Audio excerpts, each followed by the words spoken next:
美国承认了，美国海军陷入了新危机。康涅狄格号事故是一场人祸。观众朋友、网友朋友，大家好，我是付建超。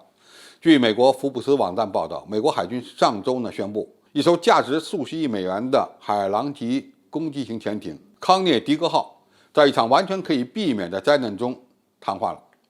这是美国国家安全事业中严重系统性衰退的最新迹象。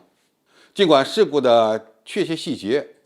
尚未公开，但美国海军在11月4日的一份简短声明中表示，良好的判断、审慎的决策以及在航行规划、值班团队执行、风险管理方面遵守相关的规定和程序，那么这场事故本来是可以避免的。文章指出，美国海军的一项重要资产现在已经无法使用了，因为船上的人员在海上鬼混，然后意外地发现大海是一个无情的地方。这一事件还证明美国海军的指挥链正在崩溃。第一轮的处罚决定反映了事件的严重性。由于失去信心，美国第7舰队指挥官卡尔·托马斯中将解雇了康涅狄格号核动力潜艇的整个指挥部门，包括艇长、执行官等一系列的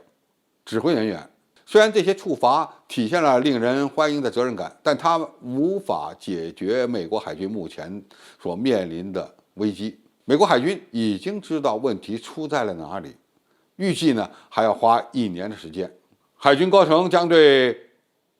康涅狄格号失事进行根本原因的分析。综合起来讲，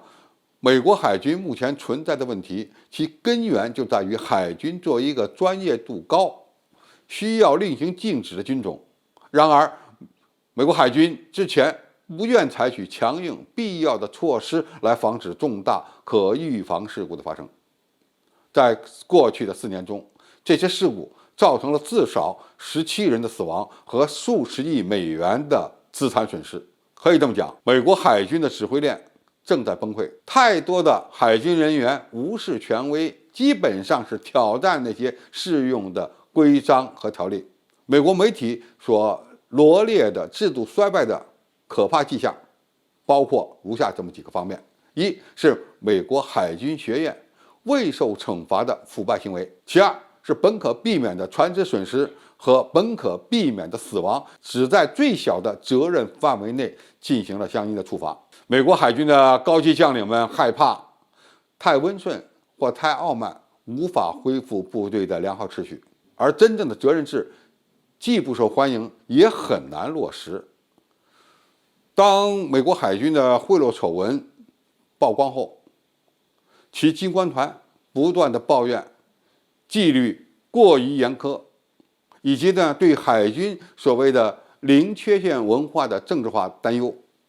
使得美国海军成为了太多有权撒谎而又不受惩罚的逃兵的避难所。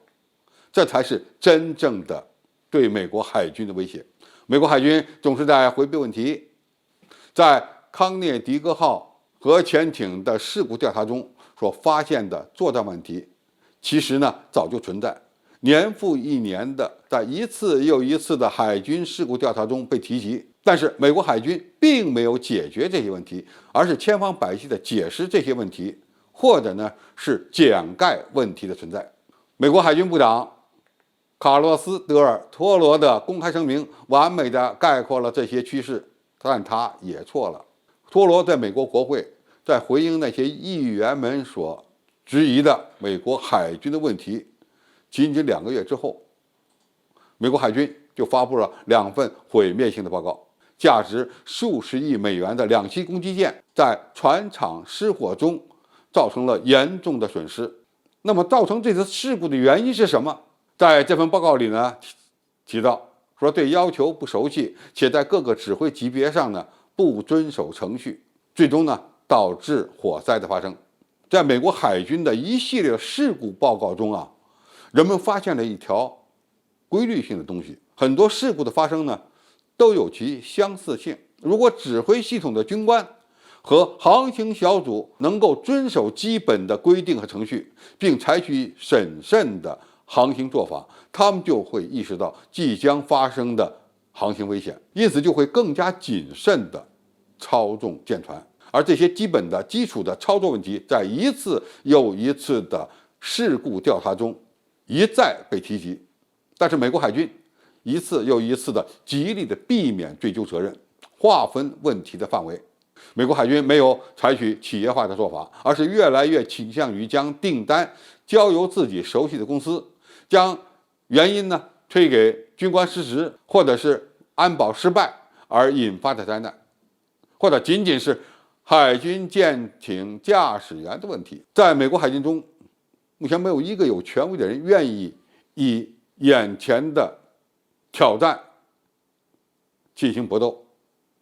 因为这是一个从内部腐烂了的美国海军。那么这样的一些教训，确实是值得其他国家警醒。